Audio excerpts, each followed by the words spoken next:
Good afternoon, everyone. My name is Cecilia Venusta-Weigel. I am the president of the Center for the Women of New York. I'm very happy to be in our first think tank session on women's issues. We're going to be discussing stalking today. I'm very thankful to Victoria who put this together. Thank you, Paige, Nyer, and Dana Fleitman for being here today. I'll let Victoria, our moderator, introduce you in a minute. I just want to share with everyone that the think tank was one of the three purposes of the Center for the Women of New York since it started in 1987. And the purpose of for the building in Bayside in Fort Park, our founder fought for that space to be a sanctuary for women, and the three main purposes were to have a space for classes and workshops for women and like addressing their needs in our communities, to have a women's history archive and showcase women making history in different aspects of society today, and to have a women's issues think tank. So I'm very proud to be starting that. We opened the building to the public last year after a 20-year journey. Who, if you're familiar with the center, maybe you may know the story, but it was really difficult and challenging. But we are there today, and we are offering programs for accomplishing what the purpose of, like with the first goals of the center were. I'm very thankful again to have all of you here. The Center for the Women of New York is our mission. We help women overcome financial violence, social wellness, and legal issues by raising awareness and advocating for full gender equality for women, understanding their needs, and connecting them with CWNY services, nonprofit partner organizations, and public resources to aid, uplift, and address their challenges. We have two locations. One is in Queensboro Hall, and one in Bayside, both in Queens. Programs that we have currently are referrals and advocate program, a financial literacy workshop series that's once a month, that's virtual, a career workshop series that's also virtual once a month, women in crisis and caregiver support groups, one-on-one tax preparation, which is starting soon. So if you need your taxes done, we're here to help you. Gardening and sustainability workshops, that's in person in Bayside every week, starting in March. Conversational ESL classes, but we will start beginner, intermediate, and advanced classes in person soon. Stay tuned. We have a legal support team that answers to inquiries via email. And it's procedural information, not legal representation. We have yoga classes in person also in Bayside, twice a week, Wednesdays at noon and Thursdays in the evening. And we have self-esteem workshops, which have been really popular. We all need like that poster for self-esteem. So check our website. We'll have it in the chat and in the slides soon. If you'd like to watch any of our past events, you can find them on our website, or go to cwny.org/past-events. If you have any questions, please feel free to put them in the chat, and they will be addressed at the end by our two presenters. If you dialed in, you can also email your questions to events@cwny.org. I want to acknowledge Lana, who's going to be monitoring our email. She's an amazing volunteer that makes all these programs happen. This program, the think tank, this is a structure of our think tank. We'll have presentations by our panelists, Q&A. We'll discuss, and then we will like to leave this program with an action that we can take. Now I will turn it over to Victoria. Victoria, thank you for putting this program together and for moderating. Thank you, Cecilia. Our first presenter is Dana Fleitman.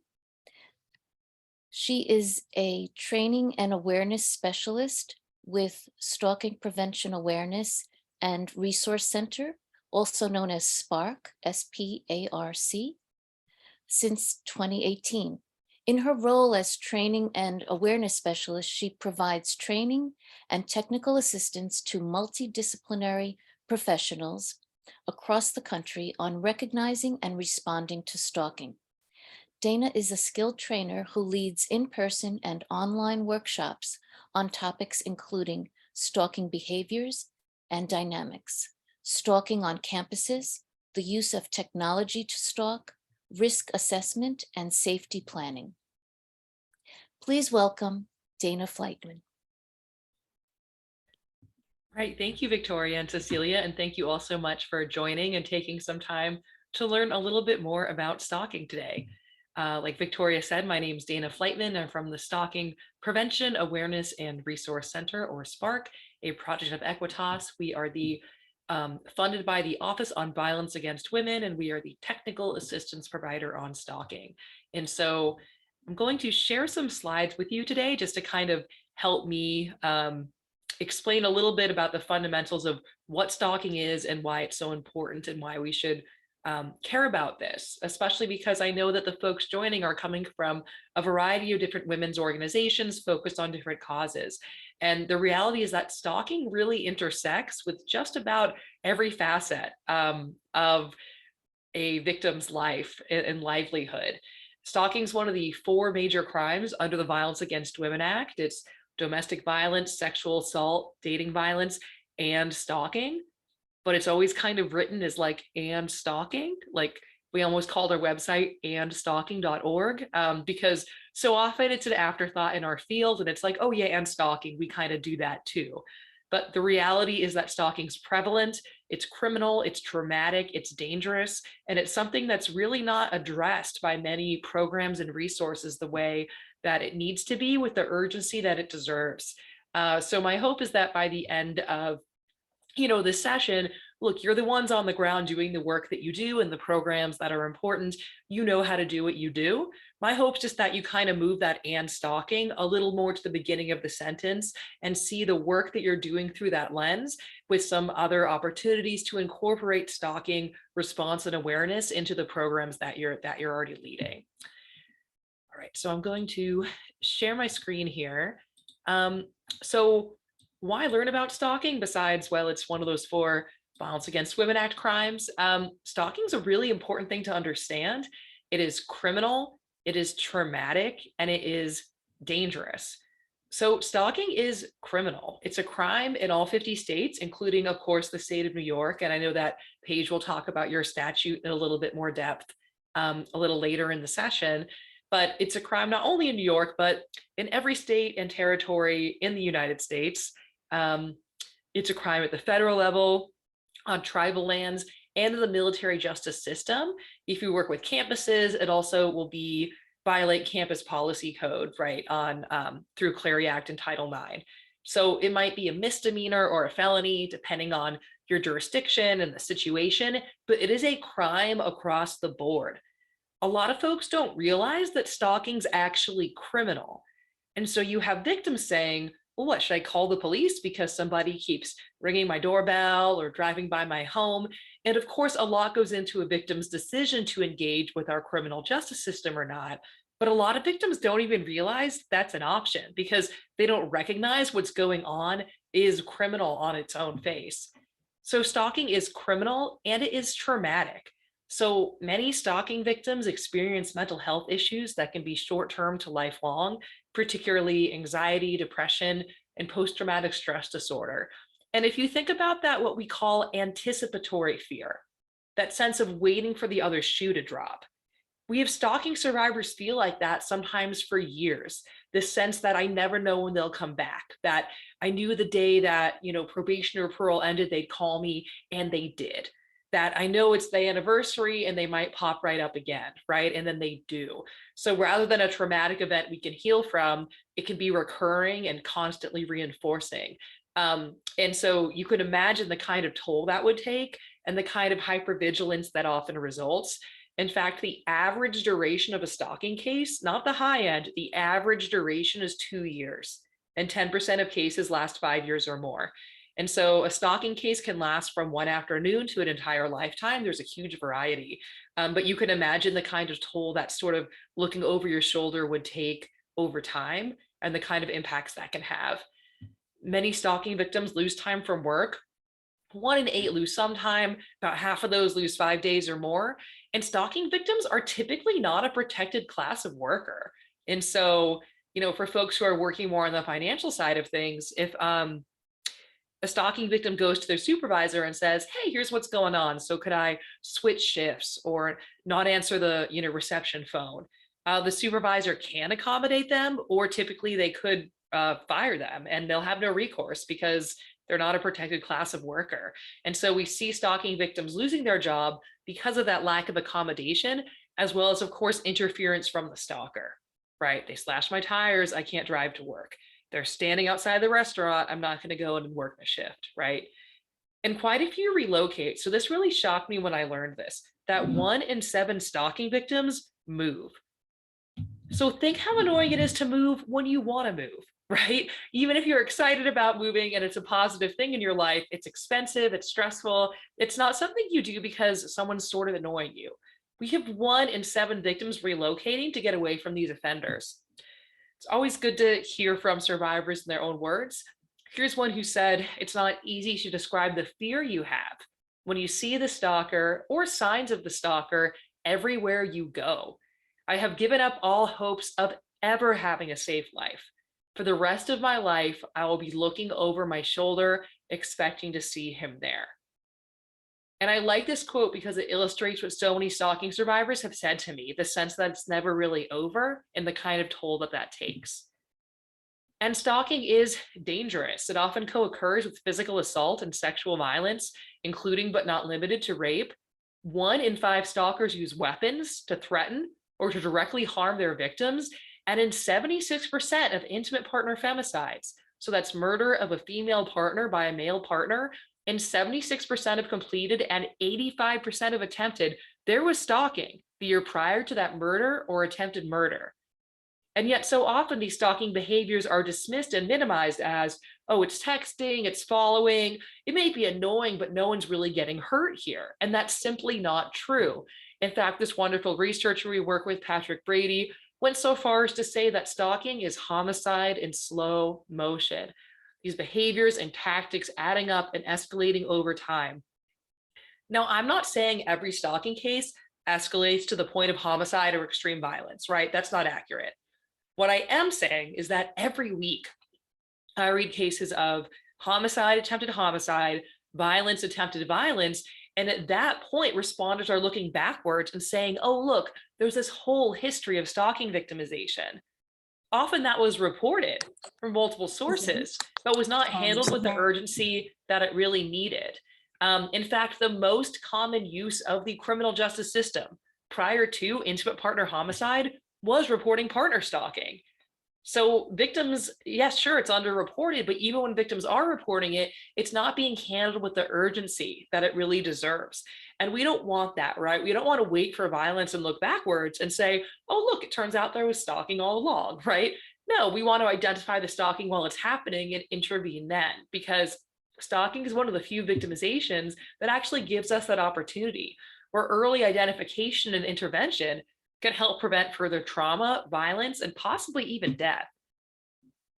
But it's quite underreported. So similar to related victimizations like intimate partner violence, sexual violence, it's going to depend what study you look at, but fewer than 1/3 of victims are reporting to law enforcement. And even fewer than that are seeking any kind of victim services. And the reasons for not reporting are similar to the reasons we see a lack of reporting for those other victimizations.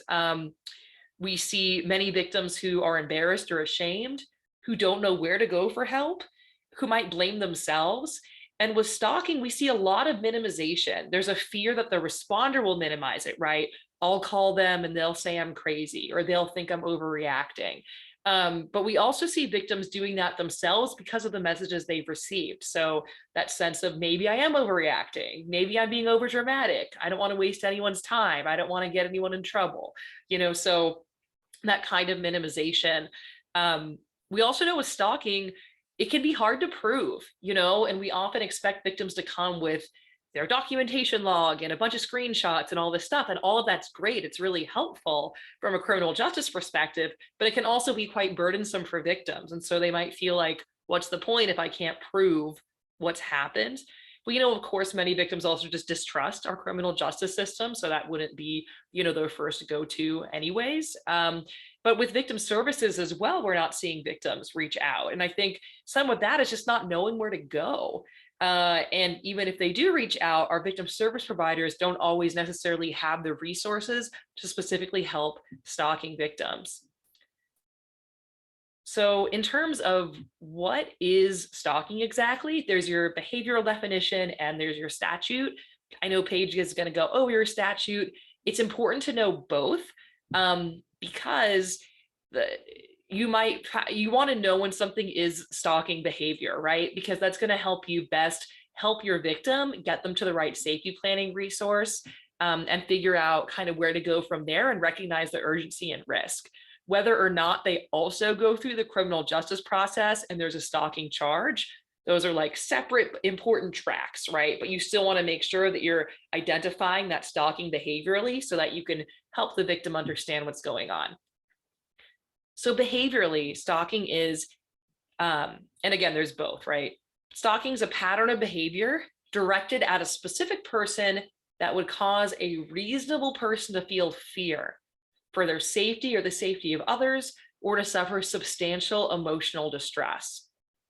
So it's a pattern of behavior that's also known as a course of conduct. So you might hear us use those terms kind of interchangeably today. Pattern of behavior, course of conduct. We're talking about the same things. It's two or more behaviors that make up that pattern. And those behaviors can be extremely varied. So let's say I'm stalking Paige because I'm the worst presenter ever, okay? So maybe Monday, I text Paige. Tuesday, I imagine she didn't respond. I smash her headlights.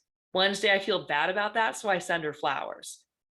All of those are stalking behaviors, right? And so stalkers often combine behaviors that are crimes on their own, like that property damage, with other behaviors that aren't criminal on their own, but can become criminal in the context of a stalking case. There needs to be two or more, so no one thing is stalking, right? So it's any behavior that is scary. It is not the first thing that's happened. And that's tough because our system tends to be quite incident-based, right? We respond to an incident.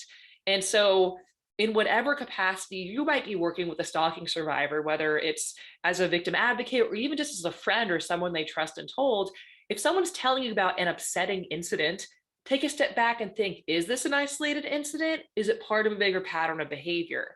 Because if a victim's telling you about, say, their slashed tire, they may or may not think to also let you know, I know who did this, and they've been sending me weird text messages. And I've been getting odd gifts in the mail lately. And I think they were following me around the subway, right? They may not think that's relevant because we're not talking about that. We're talking about the slashed tire. But it is relevant because it's letting you know, oh, this is not one isolated incident. This is part of a bigger pattern of behavior, right? And so you always want to kind of zoom out and be thinking, is this one thing? Is this part of a bigger thing that can combine all sorts of other behaviors? So it's a pattern of behavior, and it's directed at a specific person or persons. So the offender is targeting specific people. It's not random. It's not peering in a locker room at everyone who's undressing. That might still be a crime, but for it to be stalking, they're targeting specific person or persons, and it would cause fear. So fear is really important to understanding stalking, and it's actually what separates stalking from a victimization it's often confused with, which is harassment. So harassment is typically that repeated behavior that would make someone feel frustrated, angry, annoyed, create a hostile environment. And harassment can be quite serious. I'm not trying to minimize it in any way, but it's not necessarily scary. When we're talking about fear, we're really talking about stalking. But fear of what? So this is where different statutes vary. Behaviorally, we would say fear of bodily harm, as well as emotional distress. And so by emotional distress, I don't mean like, oh, you were having a bad day, though of course I hope that's not true for you, right? Folks who are experiencing emotional distress, it's recognizing that your fear may be of things other than or in addition to bodily harm, right? You might be afraid of losing custody of your children, of never having a private moment alone again, of being sabotaged constantly, right? And people experiencing emotional distress feel that they are under surveillance, that their life is being invaded, that they are being sabotaged or attacked, and often that that they're being intimidated. They cannot live a normal life because of the stalker and their interventions. The best quote I saw about it was a victim who said, "It's like he's taken my life without killing me." Right. So that's really what we're talking about when we're talking about emotional distress. It's really that fear of not being able to live a full and normal life. But fear is tough, right? Because fear is very personal and subjective. Like what's scary to me may not be scary to you, and vice versa. And it may not always be clear to the responder or helper. So, for example, this was a case, and the woman did call the police, and she was really upset. She's yelling, she's screaming. They can't figure out what's going on with her. And all she'll say is, "There's a cup of coffee in my car." So understandably, the police are not sending out the SWAT team, right? They're kind of like, "Okay, lady, what's your problem?" And eventually she calmed down enough and said, "He's here." So it turned out there was a stalking survivor who had relocated to get away from the offender, address confidentiality, new job, really thought she'd covered her tracks. She leaves to go to work that day. She gets in her car. There's a cup of coffee with his old nickname for her on it. So when I tell that story in person, people are generally like, right? And what that tells me is a reasonable person would feel fear. It's really scary when we know the whole story. But if all we see is this artifact of there's coffee in the car, we're like, what's the problem? I wish my car did that. Like, why are you upset? Right? We don't understand. And so it's often that context that's so critical. It's that context that makes stalking scary. And it's context that makes stalking stalking. So if you're talking to a victim or potential victim and they're very upset about something and you're like, "I just don't really get it," respectfully ask them some follow-up questions, right? Ask them questions like, "What message did that send to you? What was the meaning behind that?" The classic, albeit an extreme example, is an offender saying something like, "I'll send you roses the day I kill you." Right? So the victim gets roses, is terrified. Everyone around the victim is saying, "Oh, that's so lovely." So these threats are often implicit, not explicit, and they often have these specific meanings only understood between the victim and the offender. Now, if you're trying to assess, hey, is this person experiencing stalking? Is it something else? Like what's going on with, whether it's my friend, my client, what have you, it's important to know what to look for because most victims are not going to use the word stalking or fear, right? And you think about it, as a culture, we don't necessarily love to admit when we're afraid, right? We don't necessarily lead with, "I'm feeling scared right now." We're more likely to kind of mask that under, "I'm frustrated, I'm worried, I'm annoyed, I'm concerned," right? And they probably won't use the word stalking either, right? So that person's much more likely to say something like, "My ex is being creepy. My neighbor's being weird. An old friend is bothering me. Friends harassing me," right? "And I'm feeling annoyed, frustrated, etc." Right? And we have to kind of be thinking, could this be fear? Could this be stalking? And of course, we know that victims respond to trauma different ways. Some might seem really scared. Some might present as more sad or have no affect at all, be really flat, or be laughing about the whole thing. It doesn't mean that it's not fear and that it's not stalking. And we also, again, see a lot of minimization. So, for example, this law enforcement officer shared the story with me. They were the regular point of contact for a stalking victim. They called to check in. Victim was in a really good mood, was feeling really optimistic. And the victim said, "Today's a great day. He's only driven by my house 10 times. And the officer's like, "That's ridiculous. What are you talking about? It's 9 a.m. That's terrible news." And the victim said, "Oh yeah, but usually by this point, he's driven by like 25 times. So I think it's going to be a low key day."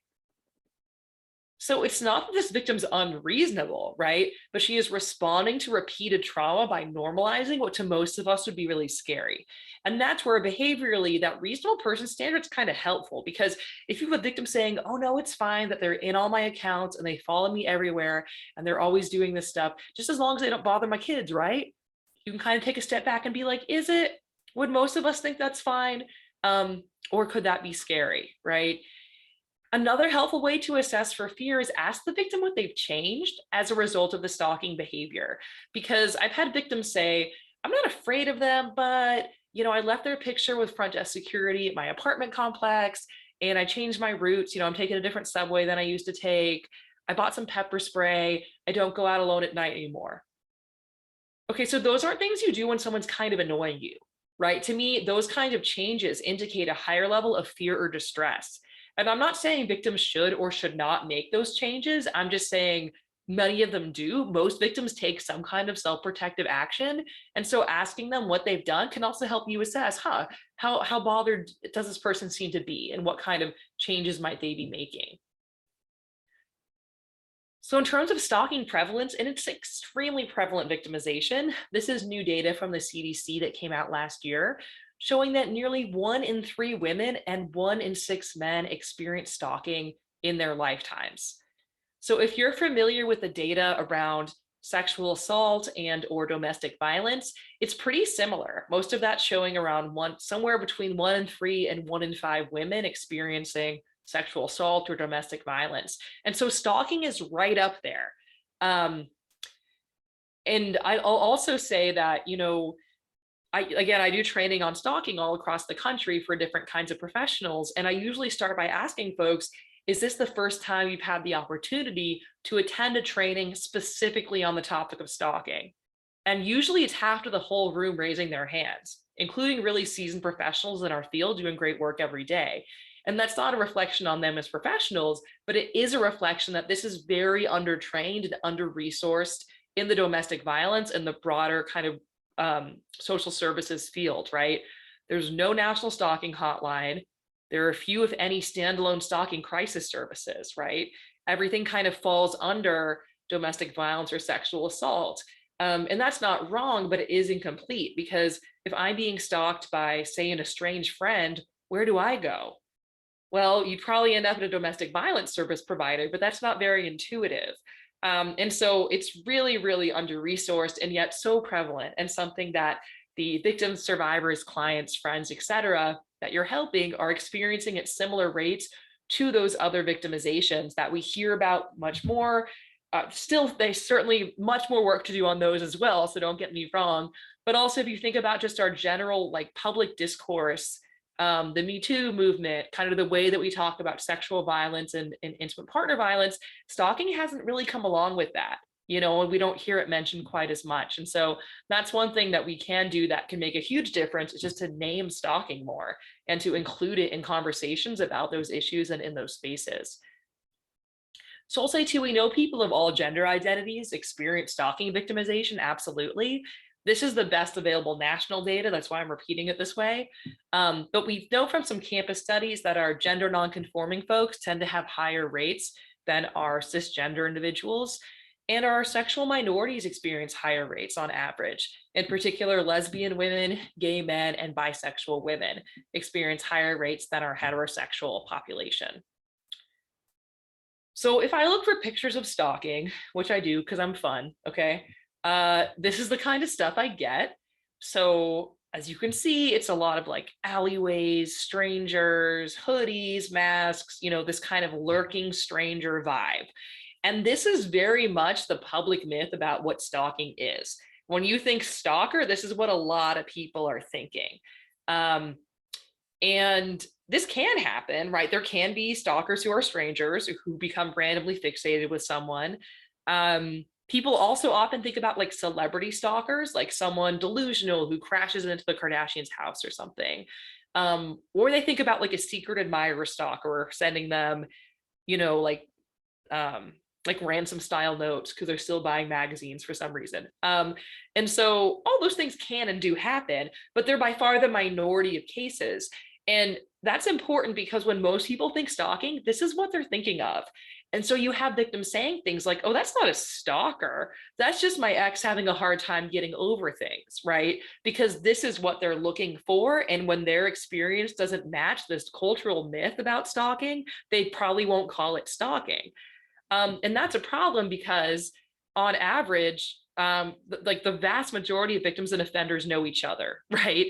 Only maybe 20% are strangers maximum. And those current or former intimate partners, so those, husbands, wives, girlfriends, etc., they are often the offender. So about a third of the time for our male victims, over 40% of the time for our female victims, that stalker is related to intimate partner violence, right? If you're familiar with the power and control wheel, it's another way to exert power and control.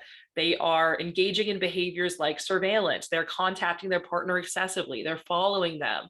They're threatening them. They're setting them up to fail and sabotaging them in different ways, right? So that kind of stalking is often part of an intimate partner violence relationship and can continue or begin after the victim leaves.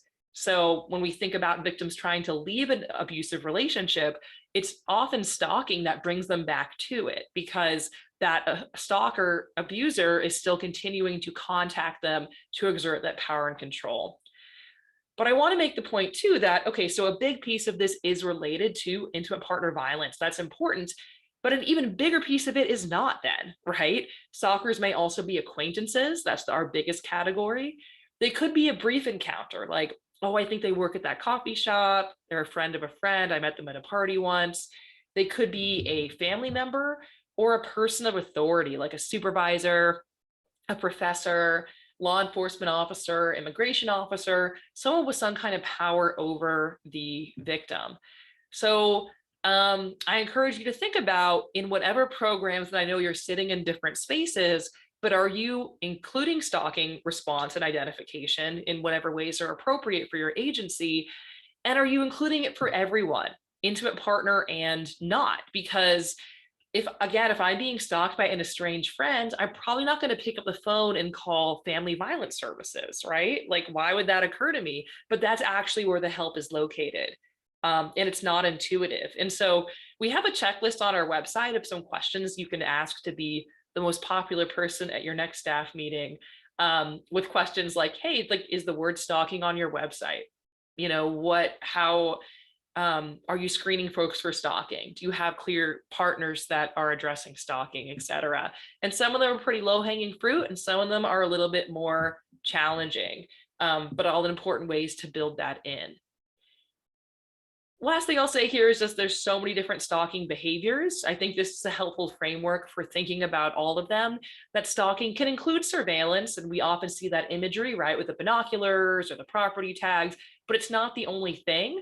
It could also be this invasive behavior, that contact, those intimidating threats, and interference. So that could be very tangible interference, like they slashed my tire, I can't get to work now. It could be a physical attack. It could be spreading a vicious rumor or threatening to do so.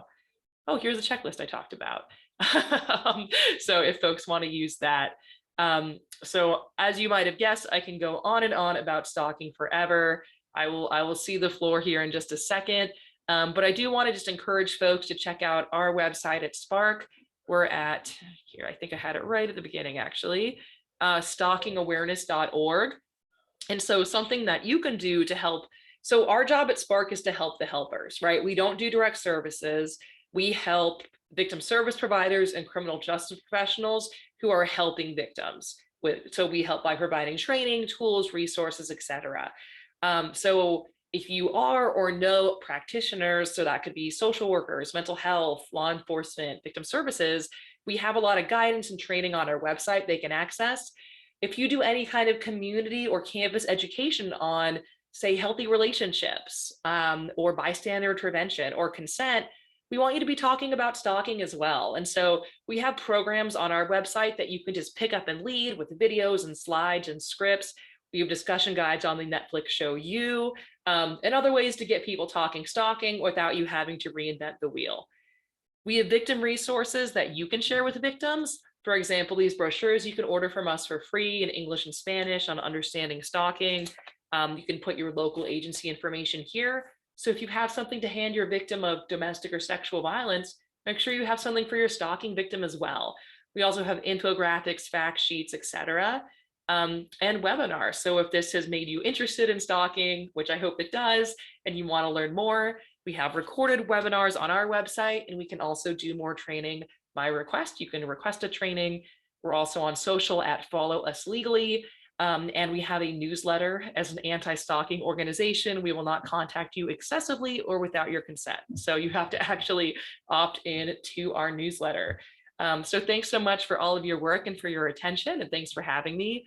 And I will stick around for any questions. Thank you so much, Dana. Our next presenter is Paige Nyer, and she is the Assistant District Attorney at the Queens County District Attorney's Office for Melinda Katz for 9 years and has spent the majority of her career prosecuting offenders of domestic violence and advocating on behalf of survivors. In the first 3 years of her career in the Domestic Violence Bureau, she prosecuted misdemeanor offenses and then went on to prosecute felony offenses for the Trial Division. After 3 years in the Trial Division, she returned to the Domestic Violence Bureau, where she has been prosecuting felony offenses ever since. Let's welcome Paige Nyer. Thank you. And thank you, Victoria, for coordinating this and having us here. I actually just learned so much from you, Dana. Thank you. I think you were absolutely right, Dana, when you said that it's important to name it, like name the conduct and understand what the laws are. I think people so often minimize what they are experiencing. And for whatever reason, they don't believe that it is as big of a deal as they might actually feel it to be, or they might have convinced themselves that it's not that big of a deal. Especially with stalking between intimate partners. Oftentimes, the person on the receiving end of the unwanted conduct shares a child in common with the offender, or has been in a relationship with the offender for so long that they have somehow convinced themselves, might be a defense mechanism, that this person wouldn't actually really hurt me. They just, do X, Y, and Z, but they wouldn't actually really hurt me. Or they're trying to protect that person because they share a child with them or have a long-standing relationship with them. So they don't want to overstate, and instead they minimize. But as Dana pointed out, you'll see that although people won't be so quick to use certain words like, I'm in fear for my safety or my life, they're not going to say that. But things that they've done to respond and the changes that they've made in their life as a response to the conduct can show a reasonable person that this person is clearly in fear for their life. You're not walking around with mace and rearranging your entire route to work and adding an extra hour if you're not scared. Now, the stalking laws in New York, I'm going to go into and explain them because I do think it's important that everyone understands what stalking is, what it looks like, and what the law actually requires, and the varying degrees. So in New York, there are stalking laws that start off as misdemeanors, B misdemeanors, then there could be upgraded to an A misdemeanor, and then they go up until I think it's a D felony is the highest level. So I'm going to go through explaining some of that, but before I do that, I want to point out that there is a reasonable cause standard throughout the entire for all the New York penal law sections. And as Dina pointed out, this reasonable cause standard is extremely important. And so are the other words, the legal elements that are used, which is why people who are there and offering services to survivors of stalking, they need to know the right questions to ask. You need to know what the statutes are in order to ask the right questions. If you don't know what you're looking for, it's hard to help these survivors put into words what is happening to them. So we'll start with, I'm going to start with the lowest level of stalking in New York. That's B misdemeanor stalking. And this is Penal Law Section 120.45. So what this section, what this statute requires proof of beyond a reasonable doubt is that the person, the stalker, we'll call them the defendant, that the defendant intentionally and for no legitimate purpose engaged in a course of conduct directed at a specific person. Now, before I move on to the next part, course of conduct is 2 or more. New York courts have had it, all you need is 2 or more. So many people think when they hear the word stalking, it has to be, like way more than just two acts, but it's 2 or more acts are sufficient. So the defendant intentionally and for no legitimate purpose engages in a course of conduct directed at a specific person, and the defendant knows or reasonably should know that their conduct, and then there's 3 ways you can prove it. They should or reasonably should know that their conduct is 1, likely to cause reasonable fear of material harm to the physical health, safety, or property of the victim, their immediate family, or an acquaintance. Now, I'm going to use this very open, I'm actually just going to use the example. I was talking to a friend a few months ago. She was telling me how she matched with someone on a dating website and that she had exchanged phone numbers with that person, and that person continuously messaged her trying to set up a date after my friend had made very clear she was not interested in meeting up. She realizes that she didn't really get a sense that they would click, and why waste both of their times. She got flowers sent to her. Now, sending flowers to somebody, when you look at it, some people would say, oh, well, that's so sweet. He's really persistent, because there's a lot of the romantic comedies show these men who do these big gestures and they chase after women. And it's kind of like the spin of like, oh, the woman's playing hard to get, let this man try to court her and win her over. Well, my friend had already told this person she was not interested in meeting. And you also have to understand that a reasonable person would know that if someone didn't give you their home address, it is very scary that you know where they live. It is very scary for that person to receive anything from you at their home when there really is no reason for the sender, for the defendant to know where she lives, So as I'm talking to my friend about this, I'm like, look, I told her, I said, I would make a report. This, obviously she's going to do what she wants to do. And, I have to tell you, we started talking about it with all of my friends at dinner, and people were so surprised to understand that this sort of behavior is not okay. The sending of the flowers and then the text messages saying, did you get my flowers? And then when you block that number, they create a new number and they reach out to you. That's not okay. That's stalking. They've clearly told you to stop speaking, and a reasonable person should know that this is going to cause someone reasonable fear for their safety, their physical health. Now, there's another way you can also prove, sorry, just to go back to the sections, is if the defendant knows or reasonably should know that such conduct actually causes material harm to the mental or emotional health of the victim by telephoning or initiating contact, communication with the victim, their immediate family, or an acquaintance, and the defendant was previously clearly told to cease that conduct. Now, this section, this part actually requires that the person tell the offender to stop reaching out, stop contacting me.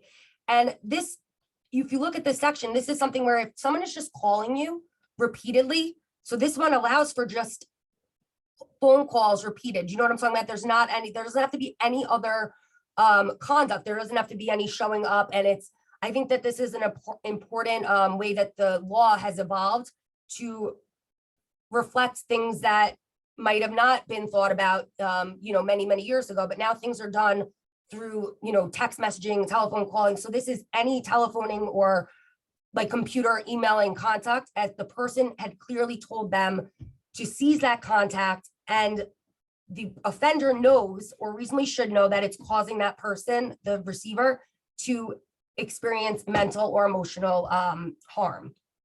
Now, there's another third way. It's if the person, the offender, the defendant, knows or reasonably knows that such conduct is likely to cause such person to reasonably fear that their employment, business, or career is threatened because of appearing at, telephoning, or initiating contact or communication at the victim's employment or business. And again, this part requires that the victim or survivor, should we say, clearly informed the offender to cease that conduct. Now, I had a stalking case many, many years ago that I was prosecuting where it was a same-sex couple, and the survivor in that case, she had gone on maybe 2 or 3 dates with the defendant. She was kind of exploring her sexuality. She had told the defendant, I actually realized that I prefer to date men. And the defendant did not take that well. She engaged in multiple acts of that. If you look at it, people could say, oh, she was just being nice and persistent. She had cupcakes made with the survivor's face on them. So imagine receiving like 24 cupcakes with your face on it. She would get paperweights sent to her in the mail that had photographs of the two of them when they, for their brief, they only went out a few times, but there was a photograph of the two of them, like a paperweight in it. And it wasn't just that it was a paperweight, it's just that when the paperweight arrived, it was cracked. And that caused the survivor, the complainant to fear that this obsession was becoming like angry. Now she doesn't know, did this get cracked in the mail or was this sent to me cracked? What is like the meaning of this? And I think that that's something else that Dana had pointed out, that there's oftentimes specific meanings in instances that like the person doing this conduct, the defendant is aware that it means something specific to the person on the other end, that to the regular observer it wouldn't mean anything. Here, this was a pretty objective a broken thing. Was it from the mail? I don't know. So she doesn't know either, but she knows that it doesn't make her feel safe. She's scared at this point, but she doesn't report it because she doesn't really think anything is reportable. She doesn't know really what's happening is a crime at this point. It escalates when she goes to work one day and the offender is at her place of work trying to speak to her. It escalates when the person comes back to her place of work and now tries to force their way into their place of work despite being locked out. It escalates when she's about to leave work one day and the offender is following her to her vehicle. These acts, again, because of romantic comedies, could be perceived as someone courting another person. Oh, they don't want to be with me. Well, if I show up at work and I'm holding flowers, or if I show up at work and I have a whole bouquet of lollipops and I follow them to their car, begging them, please just speak to me. But that's not okay, and I think that it's really important. There was a conversation I actually had with Victoria yesterday about the series You, the new, I don't know how else to explain, but it's a whole, it's I'm sure other people on this have watched it, but we were talking about how some people feel that like glorifies stalking. And I actually felt after watching all 4 seasons that it named stalking, it named the behavior. It might have put a pretty face on it, but at least it made clear what constitutes stalking. It did not spin anything this person was doing as, courtship, the way that I think like something about Mary and some other romantic comedies have done in the past. It said very clearly, this is stalking. This person is committing crimes. It was very clear. At no point did we ever have to wonder, well, if what he was doing is a crime or not. It was always very clear it was a crime. Now, yes, it might put a pretty face to it, but at least it names the conduct. And I'm thankful for that, because I think a lot of people have watched this show, and I hope that more shows start to name conduct that is stalking as stalking. It's not persistence, it's not courtship, it is stalking. New York statutes recognize the layers of, like that someone could be convicted of a B misdemeanor, right? The different ways, the statute I just explained is just a B misdemeanor. That's punishable up to 60 days in jail. When you move up to, you have a stalking in the 3rd degree, an A misdemeanor, this is a year in jail. You could have a penalty of up to a year in jail. An A misdemeanor also carries an order, if it's a family, an intimate partner relationship, and you have an order of protection issued, that's a 5-year order of protection. But it requires that the person commits the act of stalking in the 4th degree, the one that we just spoke about, against 3 people in 3 different transactions. And we're not talking about has been convicted of those. It's just you commit the crimes that we just spoke about, you've targeted 3 people and there's at least 3 different. So it's like adding a few more hurdles. And if you've done this, if that offender has done that, then it will be considered an A misdemeanor. There's other ways if they were already convicted in the last 10 years, let's say, of stalking in the 4th degree, which is what I just explained to you. and it's against the same victim of that crime or of the current offense or family member of the victim of the current offense. Or they say, you know what, even if you haven't been convicted and this is only towards one person, if the defendant was acting with the intent, right? If they had the intent to harass, annoy, or alarm the victim, and they intentionally engaged in this course of conduct directed at the specific person, which is likely to cause reasonable fear of physical injury, serious physical injury, or, you know, a sex offense or kidnapping against that person or their immediate family, then also this would be elevated to an A misdemeanor. The thing here that's different with this part is saying the defendant has to act with the intent to harass, annoy, threaten, or alarm. But what the statute in the fourth degree, the stalking statute in the fourth degree, the B misdemeanor one, it actually doesn't require the defendant act with the intent to harass, annoy, threaten, or alarm. It only requires that the defendant act intentionally, right? And for no legitimate purpose. It is not a legitimate purpose to call somebody 7 times and explain to them why they should go out with you when they've already told you they don't want to go out with you. That's not a legitimate purpose. You know, and I think asking the victims when they come to you, not were you in reasonable fear of material harm, like don't take the words from the statute, but I think it's important that people understand the definitions in the statute and what it requires, but that they inquire and ask and say, how did you feel while you were at work? What were you thinking about? If they're saying, oh, I was constantly thinking every time I picked up the phone, it was going to be, them and it would distract me at work. This is causing emotional or mental health. If you ask them, did you ever experience any physical symptoms as a result of this conduct? Like, for instance, did you ever have any headaches? Did you stay awake at night? How did that cause you to feel physically? You would be so surprised that so many people will not ever have mentioned that they have physical reactions such as stomach aches. Some people have severe stomach issues as a result of stalking. They have sleep issues, which lead to not being able to function nearly as well as they would had they had slept. They have headaches. They have nightmares where they wake up in sweats, thinking that the person is inside of their room. You wouldn't know this unless you started to ask really specific questions. And I think similar, if you're familiar with strangulation, which is another risk factor for homicide, same as how stalking is a risk factor for female homicide. You know that you have to ask specific questions if you want to get the information and educate the victims on what their rights are and also what is being done to them, and let them know they can label this as this is stalking. And you are not going to get many other, this reasonable standard is so important here, because it's not even about whether the defendant knows like how this person should feel. It's about how a reasonable person would feel in this setting at the at the receiving end. The business section, setting up with the employment, is so important too, because in my case that I spoke about, the same-sex couple, same-sex partners that went out, a few times, the victim there was had a job that required she advertise online, and all of her competitors, people at her same job, doing what she did at the time, had advertisements online and on their website, but she couldn't have hers on her website because she never wanted the defendant to find her. She was always waiting for that next shoe to drop. So she couldn't put up a bio with a photo.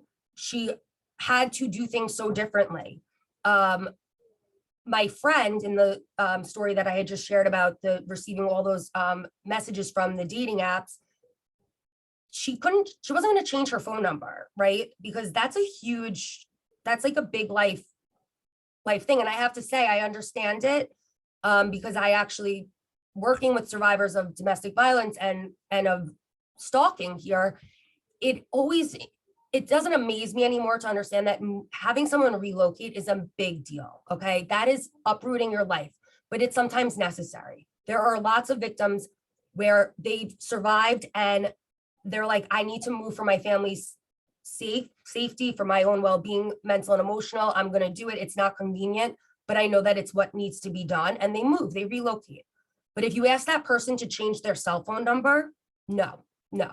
It's just, that is the way people get into, the whole world gets in touch with them that way. You know, they're friends, family from years ago. It's such a part of their identity. People have moved over the years, but the one thing that has remained consistent for a lot of them is their cell phone numbers. And I think that offenders of stalking know that if they're blocked, they're just going to create a new email address. They'll just create a new phone number to text message from, and they kind of get away with that for kind of indefinitely in a lot of situations, because the person on the receiving end is not going to change their cell phone number. They need it for work. They need it for, you know, to stay in touch with people. And they also feel that if there's sometimes there's that feeling of if they can just stay connected with technology to this person, they can have an understanding of where their head is at and know when things are getting really bad, which is an awful way to live. But that's the way that some people feel they need to live, because as Dina had mentioned, it's like in context of what they're used to experiencing, it's like, well, they're not coming to my home, so it's fine. They haven't driven around my place of work 500 times today, you know, that's fine. They just sent me a ton of messages and I can see what they're posting on their social media accounts, and they seem to be in an okay mood today. They're not threatening me or talking bad about me, so this is usually a good sign. And that gives some people peace of mind, but that's not a way to live. And if people understood the laws, I think that they would be more comfortable coming forward. And if they came forward and they were asked the appropriate questions, I think that a lot of times law enforcement would realize that there are multiple options for charging the offenders, and these offenders can be held accountable. The next, I'm going to skip over just to talk about, you know, there's an e-felony stalking in the second degree. Again, this has bump ups. It's like, it requires that the person commits stalking in the fourth degree, which is the B misdemeanor, and has been previously convicted of stalking in the third degree, right? The A misdemeanor.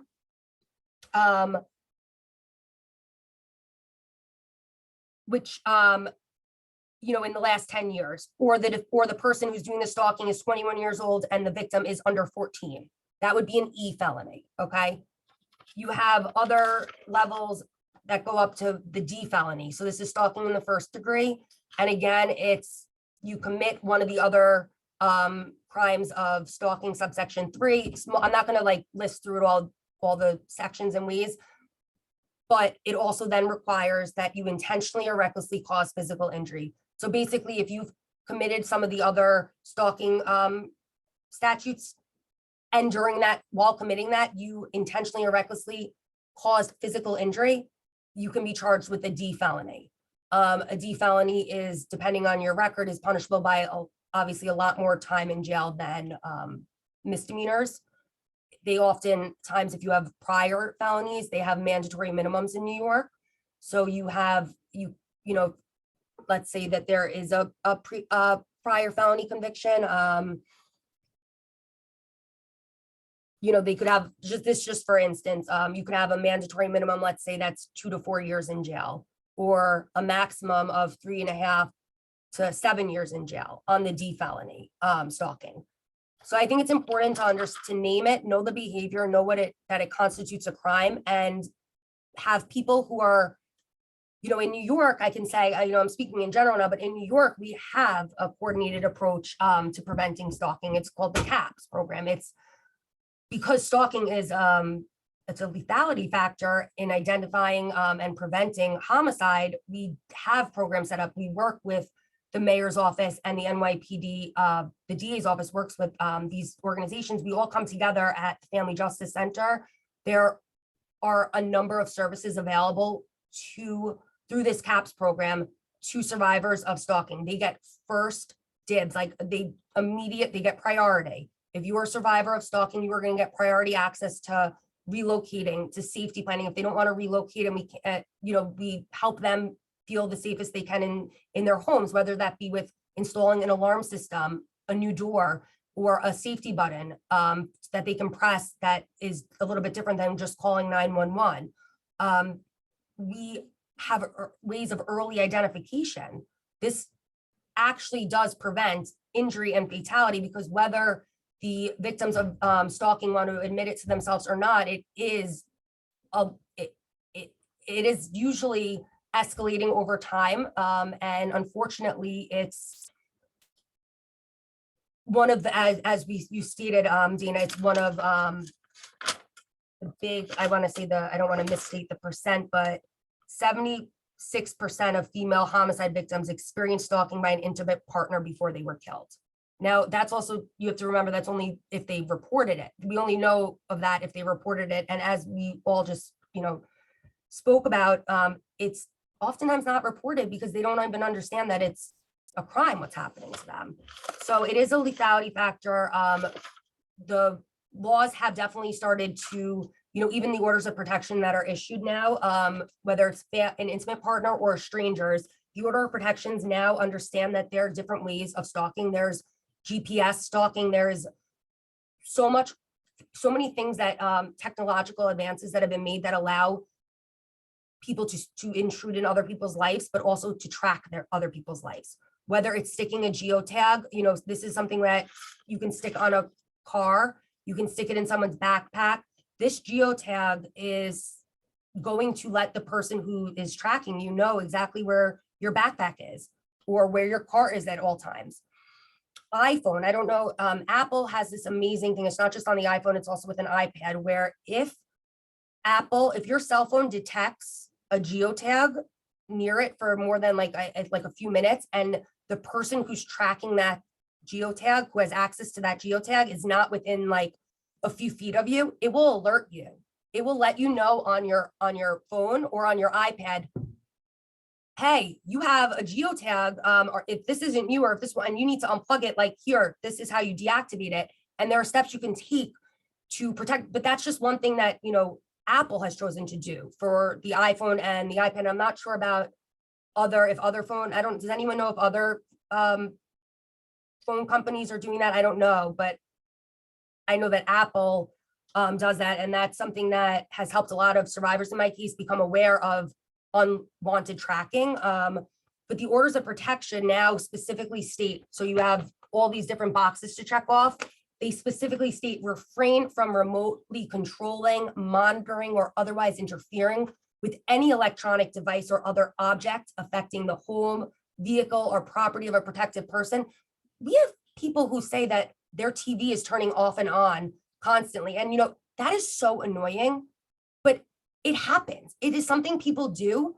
I don't know what you can't get in their minds, but it's something that someone is doing knowing it's going to get a reaction out of a victim. She's watching TV and all of a sudden her TV's turning off, it's turning on, it's turning off. It's because someone has chosen to, however, whether they stole an actual remote and they're using it from outside, or they have gained access somehow, it's interfering with that person's use of their TV. And it's a reminder of what could potentially be happening to them. Oh my gosh, is that them? Is that person? And it starts to make that person feel paranoid.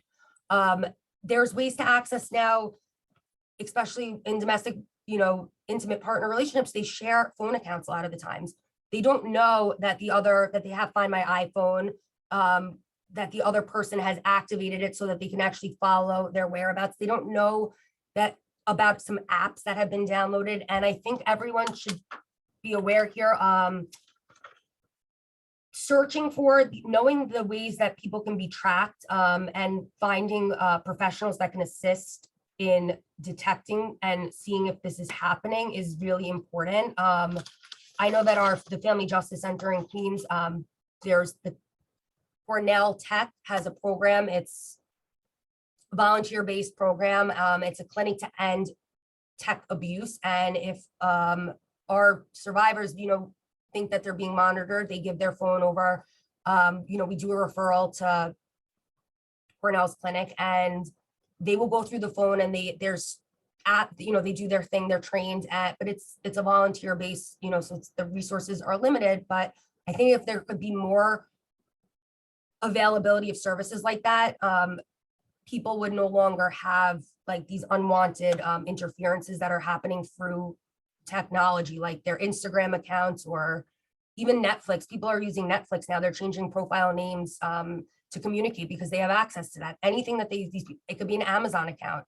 and they're just like adding things into the cart. Just the act of going into your Amazon account and seeing weird objects in the cart can be very scary, especially if they have a meaning to that person, that they know it's the other person who had, and they didn't even realize, oh my gosh, that person knows my Amazon password. They came in here obviously and did this.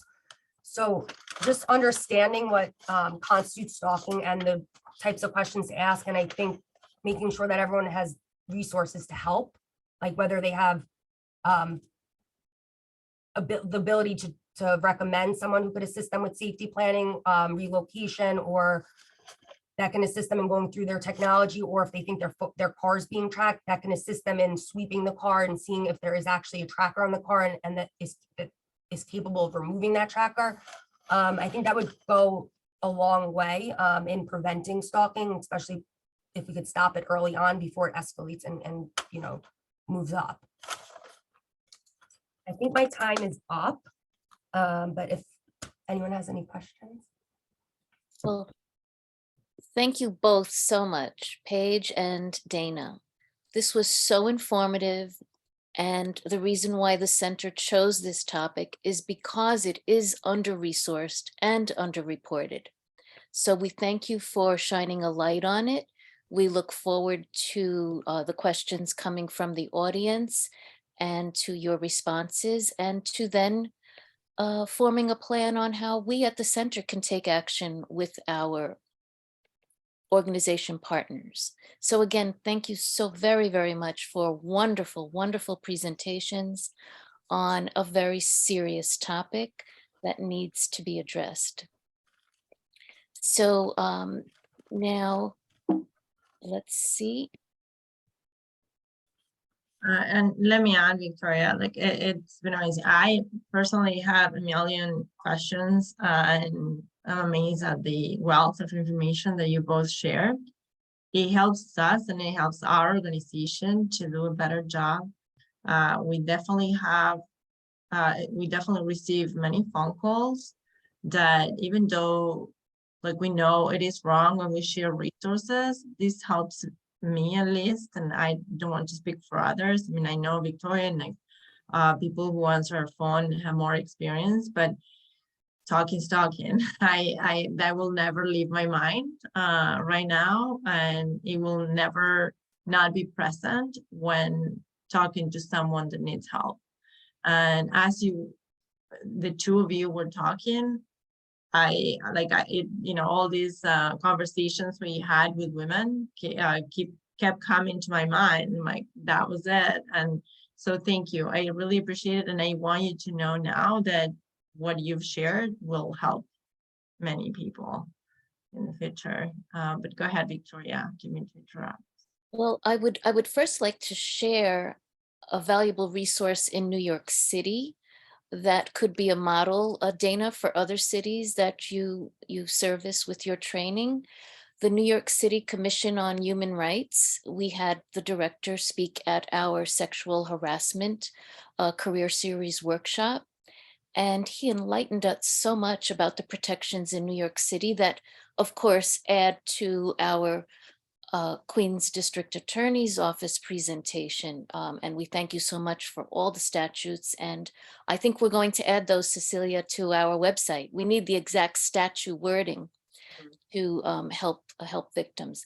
But getting back to the New York City Commission on Human Rights, the director shared with us that New York City protects victims of stalking from being fired from their place of employment. Because unfortunately, stalking goes hand in hand with showing up, as you both mentioned. Two of our experts mentioned the same thing. The stalker will show up at the victim's place of employment because they know where they can find them. And I know they often also threatened the managers and supervisors. So I can understand why New York City is on the cutting edge protecting these victims. They will be fired because these horrible offenders will threaten the employers as well. They're just that crazy. So I just wanted to shed light on what we learned that the New York City Commission on Human Rights, you can go to newyorkcity.gov and find more information on protections of victims at their workplace. And they don't necessarily need to live in New York City. They need to work in the 5 boroughs. So how expansive is that protection? It's really a step in the right direction, right, Dana? You want to see this in all the cities you service. You know, I didn't know that that was something that I was always amazed at how accommodating employers are in stalking situations. I didn't realize that that was something that was required, and that's amazing. But I've always noticed that the employers do make try to accommodate and change schedules and whatnot to help victims of stalking. I didn't realize that it was something that was protected, and that's awesome. Yeah, no, that's great. Most states, that's not the case. So that's great to see. Yeah, that it is a protected class in New York. That's amazing. Yeah, so something you can add to your presentations, Dana, to your nonprofits and agencies supporting victims, that these laws need to be changed and amended. Also, the U series. We have since learned that Dana has written discussion guides for the U series, which, hearing from the two of you, it can help awareness on this very serious issue. So Dana, could you also speak to that?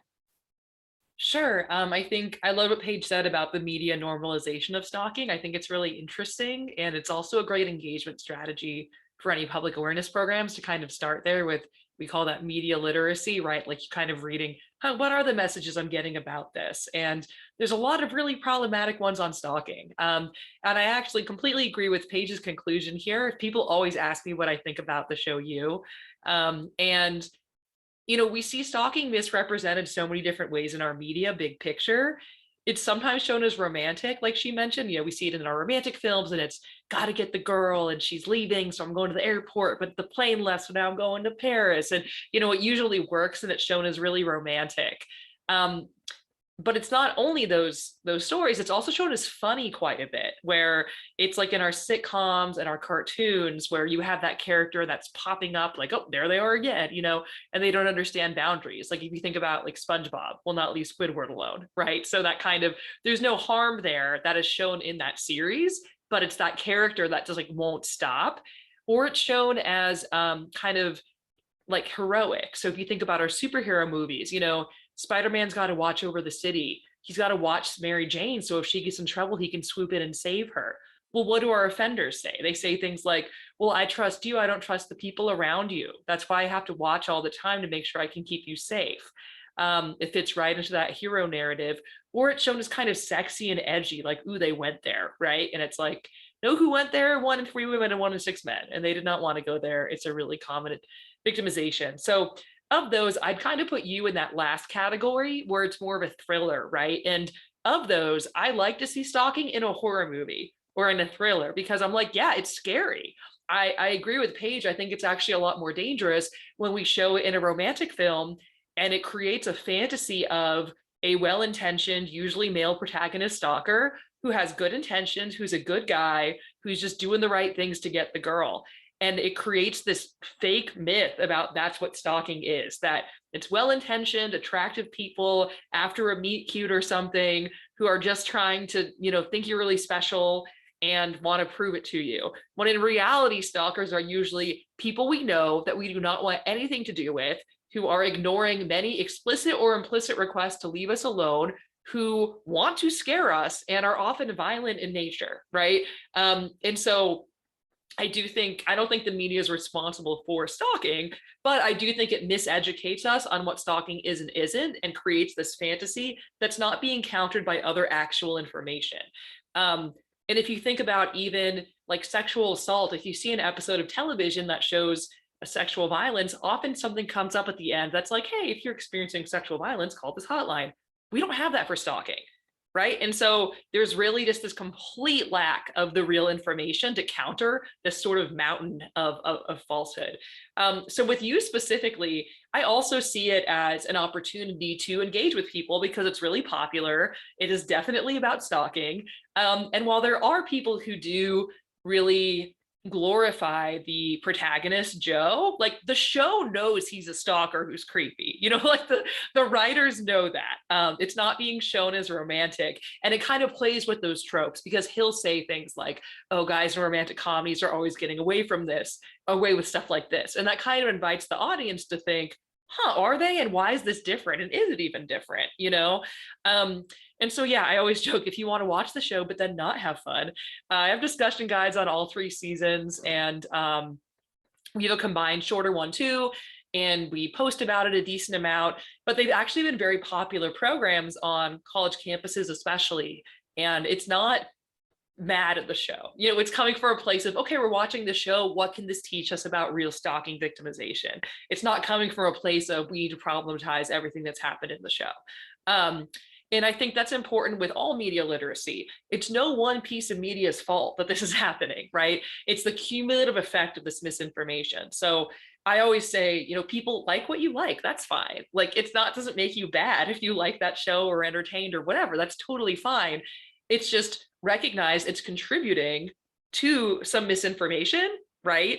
And that's not being countered. And so like, let's analyze it and use it as a jumping off point.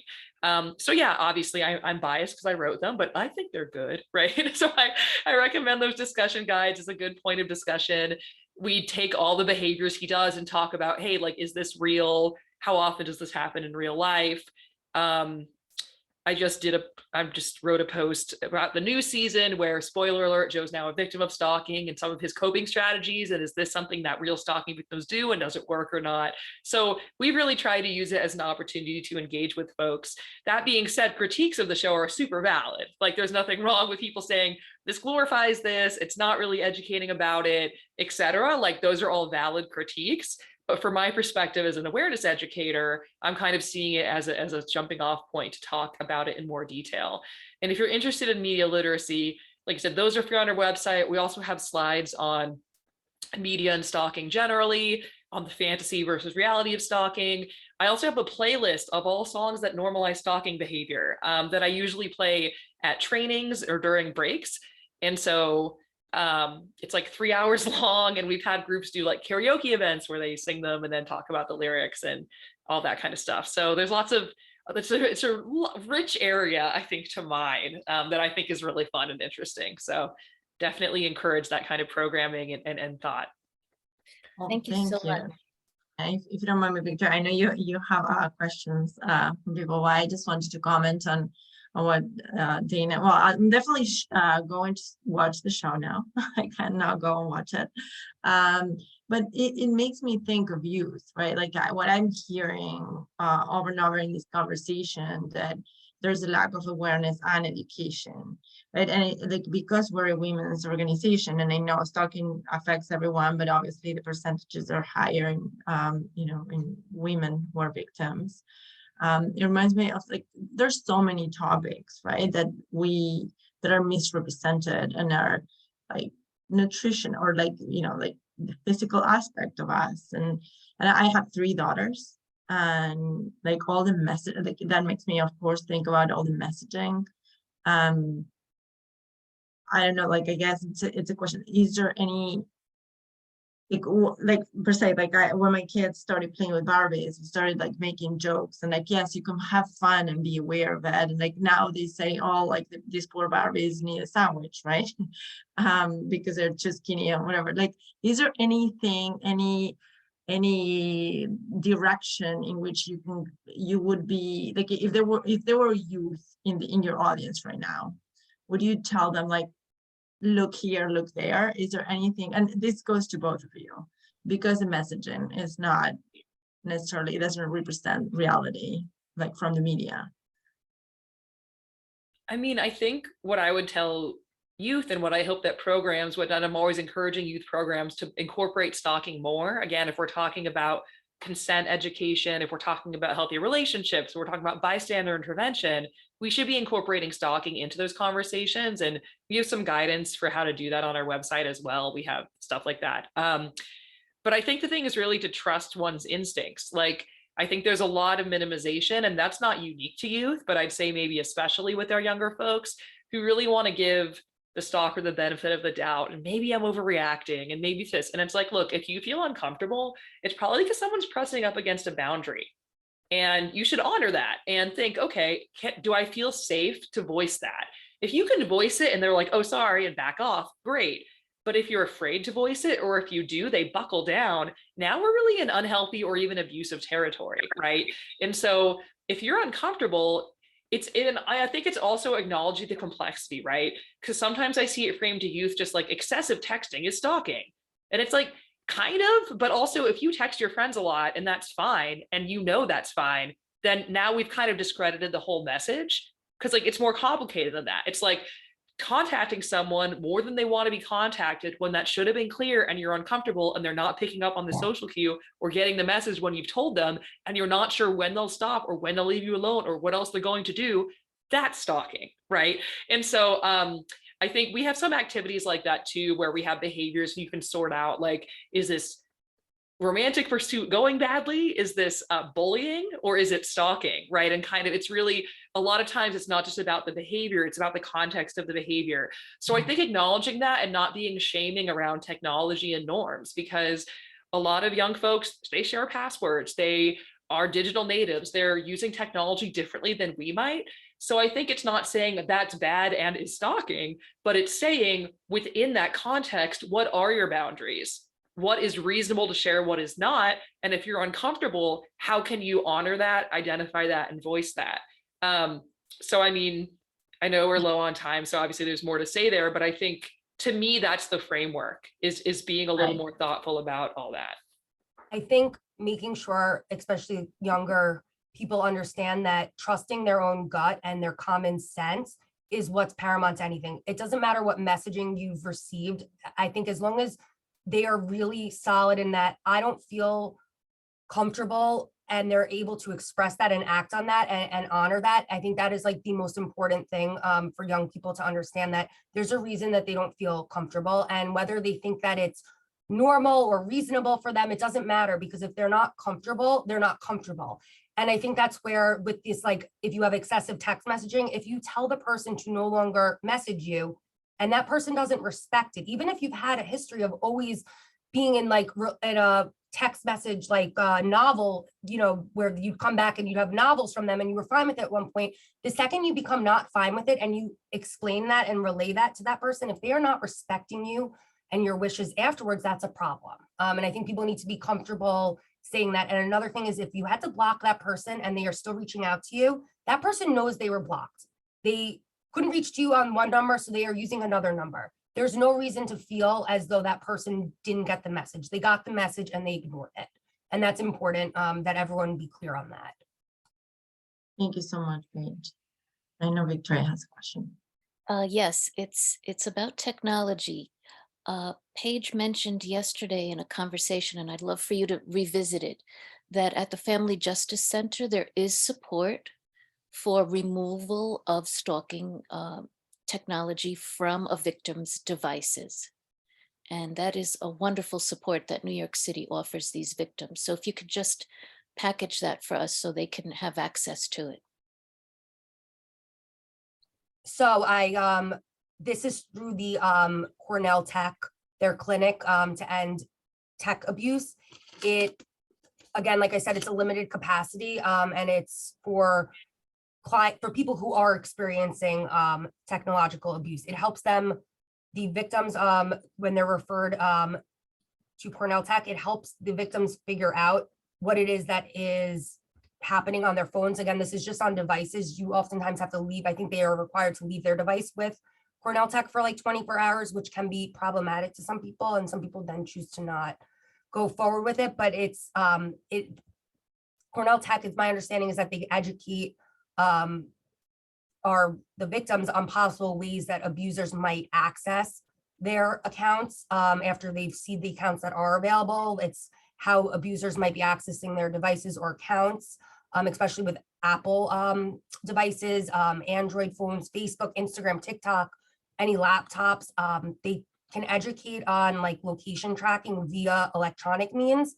But you know, Victoria, you and I spoke yesterday about the trackers on the car. They don't do physical sweeps. So I actually don't know of anyone that does a physical, that is able to, who I would even refer someone to if they thought their car or something physical was being tracked.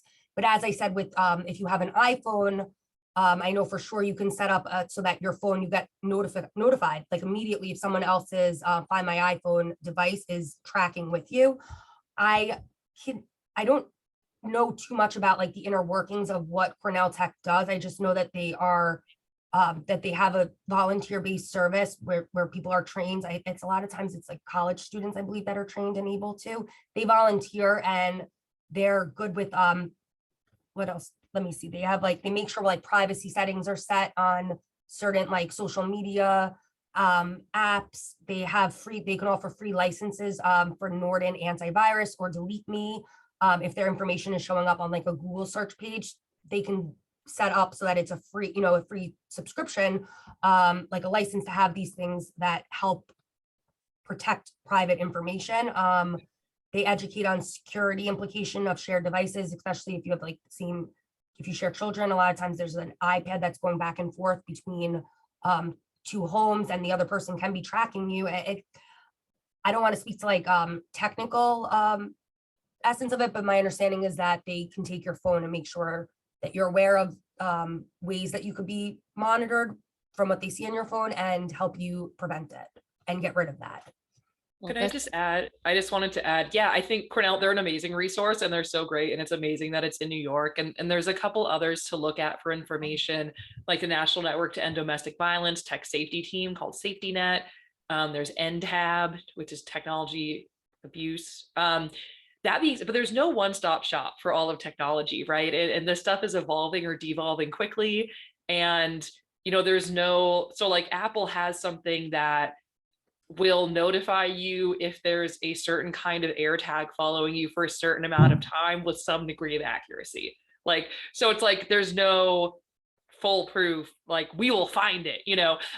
So I just want to be clear that it's really important to know about the uses of technology to stalk and to recognize the technology can be really protective as well. A lot of it's neutral, right? Like a camera can be used to take a non-consensual photo of a victim, can also be used to catch an offender breaking into the apartment. And now we have great evidence, right? And so a lot of it is neutral. And it's great to have resources like Cornell locally. We do trainings on the use of technology to stalk, so feel free to reach out for SPARC as well on that. But I think I'm just like, there's no one, right? In terms of like, if it's physically on the vehicle, we usually say take it to a mechanic and have them raise it up. Those devices are often in a back wheel well, because that's where YouTube tells stalkers to put them. Wish I was joking. But the reality is, if you Google, how do I creepy thing, you're going to find answers, you're going to find instructions, you're going to find products. And a lot of this technology, unfortunately, it is easy to use, is inexpensive to use, and it can be very effective. So I think as service providers, what's important is believing victims, recognizing this stuff is out there. And no, we're not all going to become experts on technology, but recognizing that, yeah, even if you have a stalker who's not all that tech savvy, if you could join a Zoom meeting, you could do a lot of harmful stalking behaviors, right? And so really believing victims about that and learning more. And like you said, Paige, that's, you know, the settings, right?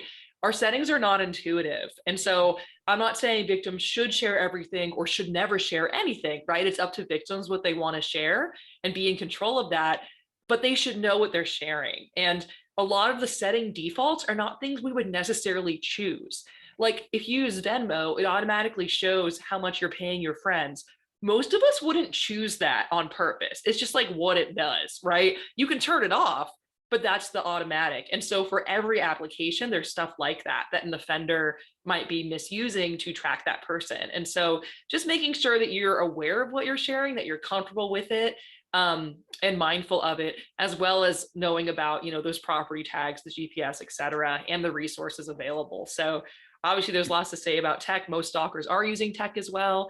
About 80% stalk in person and through technology. So it's definitely an important topic, but the foundational behaviors are the same, right? It's about surveillance, it's about invading someone's life, it's about interfering through sabotage or attack, and it's about intimidation. So I think the most important thing is to recognize sort of that spectrum of behaviors, and then to be looking for, you know, how do we best capture the evidence on this particular platform, et cetera. But And Yeah, definitely big topic and an important one. I think, like, for instance, like with Venmo, that's a great point that you made. There are certain things that you don't think of when you think of like social media. You don't think of like Venmo. Venmo is a big tracker. It lets someone know that you shared a cab with someone, or, you know, because that person will send you money and it will say for the cab or for the food. It like identifies what, and that leads the people who are tracking this stuff to know what you did the night before and who you did it with. So it's not so important, so much as important that you make sure yourself, like you are on safety settings, but the people you associate with have to be. If you are being like tagged in Facebook, or someone else who is Venmoing you, and the defendant, that offender, can see that person's account, even though your transactions are blocked, that person's stuff might not be blocked. And I don't know if that is something that maybe technology needs to step up on, that maybe they should not let another person like share your information that way, but it's certainly, there are definitely gaps there. And I never thought of Venmo in that way. Yeah, well, and it's hard because, you know, the tech, once something's on the internet, it's hard to get it off the internet, obviously. And like, there's no one way to, you know, every application is different. The settings on everything are different. So it's more just kind of knowing what's out there. And I mean, a lot's out there just with your public data. If you want to be really upset, go to something like Fast People Search and look yourself up. It's not about your social media presence, right? Like, it's just from voter registration, tax ID, etc. Most people find their name, address, phone number, past addresses, and information. And so, you know, we can respond to that different ways. Some people really try to clamp down. Some people have kind of more of a like, well, it is what it is, you know, so I can't tell you how to feel about that. But what I can say is that there's only so much we can do in terms of privacy, and the stakes for that can be quite high for our stalking survivors who really need that privacy. Yeah. So thank you so much to both of you. I know we're done, like the time, I felt that an hour and a half maybe was going to be too much. It's too little for this huge topic. I don't need to expand, like to give me a long answer. You can say just like, I don't know, there's nothing I can think about. But because of what you're talking right now, is there anything late in the legislation, like, and I know we're very lucky to live in New York City and New York State, like when we're talking about these issues, because it is very different and women are not as protected in other places. But is there anything that working, as someone who works in this field, you think about, like, we should change these in your city or New York State, that comes to your mind right away, or you're happy that we're as protected as we are? I mean, I just say it's sort of, we can't do advocacy or lobbying, so I can't really recommend any specific policy change.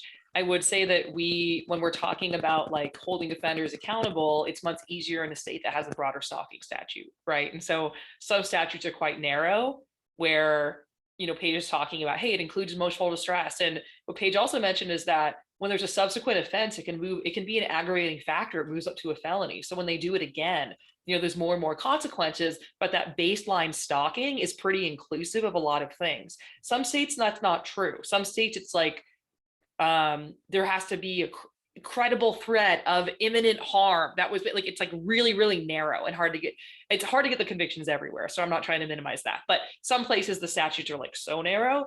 So again, I can't advocate for here's what you should or shouldn't do, but I can say when we're worried about holding offenders accountable, like if we have, and there might be other ways to do it, maybe you're charging harassment or something else. But I always, when I see those really narrow statutes, I'm like, oh, that is a tough sell, right? That is a tough sell around offender accountability. And I'd say what I'd love to see people do is more on the awareness piece. And I don't think that awareness solves everything. I think there's also change to be made at all these different levels, but that there really is a lack of information on stalking. And that when most people tell someone about stalking, they're telling a family member or a friend. And so what does that person say? Do they say, that sounds really scary, let's get you some help and here's where to get it? Or do they say, okay, but is it stalking or is it stalking? Right? And kind of minimize it because we hear it casually in our language, etc. And that has a really chilling effect on how seriously we take it and if that victim will seek help. So yes, we want to enhance our response to stalking, and that's mostly what we're tasked with at my organization, SPARC, but we also have to realize most victims don't enter the response because they don't know what's going on as stalking and they don't know where to go for help. And so I think that's where especially lay people can be particularly helpful in terms of really changing the culture. And I know that's no small feat, right? But, kind of changing the cultural conversation and the national discourse on what is stalking, how serious is it, why should we care, and what kind of help should be available. So that's really the kind of change that I'd love to see. You make very good point, Yeah. because there's so much education on like what's harassment, and there has not been, I can't even think of any education I've heard of on stalking. That's just like out to the general, and maybe that is what makes the difference. And I'm going to read, Dina, I'm going to read your narrative, what you wrote about you. Definitely curious Go to see for it. that, because I'm sure that is something that can start a conversation for a lot of people, but I don't know, unless they're searching for it, I don't know that people are being educated. Yeah, and I always say this, it's outside our scope at SPARC, but like, okay, if we have harassment training, could we introduce the word stalking? Because explaining what stalking is, and okay, but when does it cross the line from harassment to stalking? Not to minimize Oftentimes it is harassment, the but same. that'd be a game changer, right? But like that doesn't come up. It's not named in a lot of these related programs where it could, like harassment or like anti-bullying initiatives. One's at bullying, one's at stalking, right? And so I think there's a lot of opportunities to, of course, as a standalone topic, I think it's important, but also to integrate it into some of these other issues that we're maybe a little farther along talking about. I think there's a lot of opportunities to do that. And so I think just having that kind of lens on can go a really long way. Workplace harassment, a lot of those things that qualify as harassment, with the repeated conduct, would probably also qualify as stalking in New York. These are things that people should be made aware of, I guess, but I don't know if that just has to do with messaging and educating people. Yeah, and I think Well, I'm glad that. yeah, sorry, go ahead. No, I was going to say, I'm glad we recorded this. I know that we do have a lot of people that reach out to us and that read our emails. I'm happy that your knowledge and advice will be shared with, and we will start from there. But all this is very helpful because it helps us, like we are in the middle of developing our programs, and even that referral and advocate program, the way we ask questions and the way we inform people. I now want to train everyone and go to your website, Donna, and like get some training on what stalking is, and to be able to inform ourselves and convey that information to people that come for help. So we'll start with that action. And now I'm going to turn it over to Victoria. Thank you both so much for everything you shared today. Thank you for having us. Yeah, my pleasure.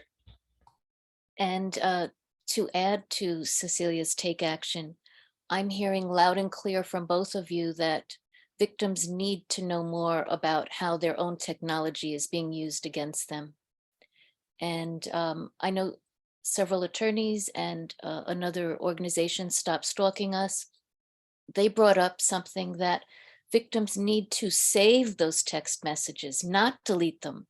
Save those emails, not delete them. It's evidence against the stalker, but they want to delete them right away. So that is education right now, just that simple advice for our victims. So to be continued. We will take all your information, we will disseminate it, we will place this recording on our website, and we will continue to think about how this think tank can expand what we learned today and share the knowledge and awareness. So again, thank you both for such informative, engaging presentations, and we especially thank you knowing how busy you both are. Thanks for making a difference. All right. Thank you. Thanks all. Have a good one. Keep in touch. care. You too. And thank you for the great work you're doing. Thank you. You too.